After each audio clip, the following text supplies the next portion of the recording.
in the church year most pointedly reminds us that the liturgy of the church is theater. Or at least it does have a dramatic aspect to it. And the question that runs through this service today, and in particular through this gospel reading that we have just had dramatically presented, is just what kind of drama is this? Who is its author? I don't need to tell people in Ashland, Oregon, that theater can make symbolic actions and words potent for us in a way that a simple prosaic telling of a story cannot. And this story has so many dramatic elements and episodes, some of them grand and public, like how we began with the procession of Jesus and his disciples into the holy city of Jerusalem, with the waving of branches and the strowing. Now there's a good Shakespearean word. Strowing of garments on the path. And Jesus riding in triumph on the colt of a donkey. And right there, in that image, we have encapsulated this question that I just posed to you. What kind of drama is this? And who is its author? Some of the moments that we heard recounted are so personal and intimate and tender. Even the act by which Jesus' disciple Judas identifies him to the crowd that has come out to arrest him. A kiss.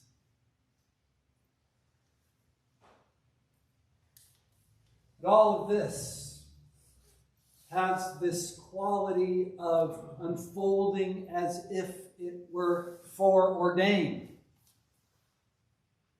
As if each event is a kind of irresistible progression toward its climax. And it is right there, that climax, that this question is most powerfully presented to us. What kind of drama is this? Who is its author? Is it the drama of state violence acted out on the helpless body of a scapegoat? Drama that creates the illusion of mastery, security, stability, and control by the public degradation, humiliation, and execution of one identified as a threat to that order? Or is it something else?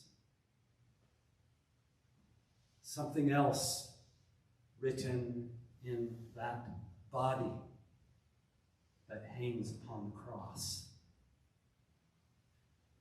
Because it is that body that is at the center of this tragedy? Is it simply an object to be manipulated, to send a lesson of horror and fear through the hearts and minds of any who might challenge or even question the authority of the state? Or is it the body of a human being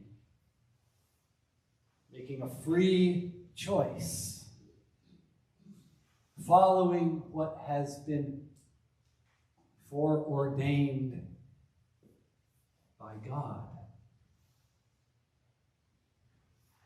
Against the backdrop of the Passover festival, this annual commemoration of Israel's freedom, liberation from slavery in Egypt, through the awesome Passover of God, the midnight darkness, the slaying of the firstborn, the passage through the waters of the Red Sea.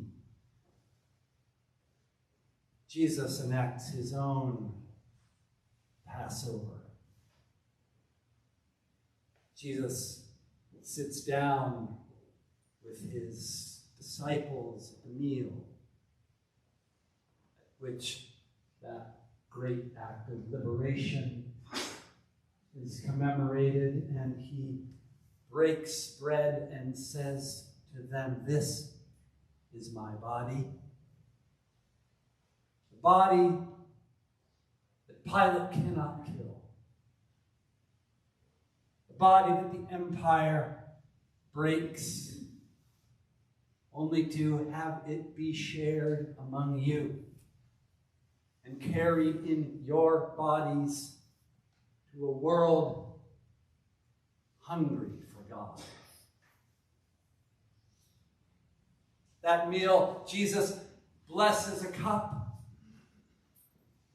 and says to his disciples, "This blood which will be shed on the cross is poured out for you, that it might become your life blood of the Spirit,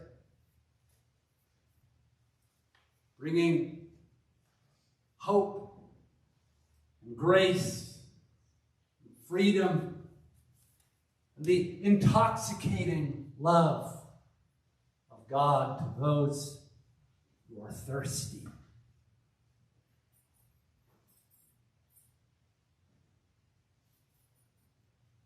Right at the outset of this story this morning, we hear of another meal in the house of Simon the leper in Bethany.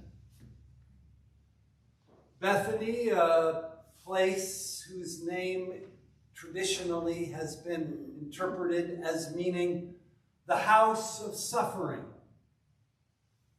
or the house of affliction, a place outside the gates of the holy city where those like Simon, afflicted with a virulent skin disease, and who therefore were considered to be unholy and not worthy to dwell within the precincts of Jerusalem itself. There in the house of affliction with Simon the leper, Jesus gathers with his disciples for a meal. There, an anonymous woman decides that she's going to act, that she is going to make a theatrical gesture, if you will, to show who she thinks is the author of this story. What kind of drama she thinks is unfolding here. She takes a flask of a precious ointment, a luxury good, imported from India in all likelihood, essential oil of the spikenard plant. And she breaks open the seal of the flask.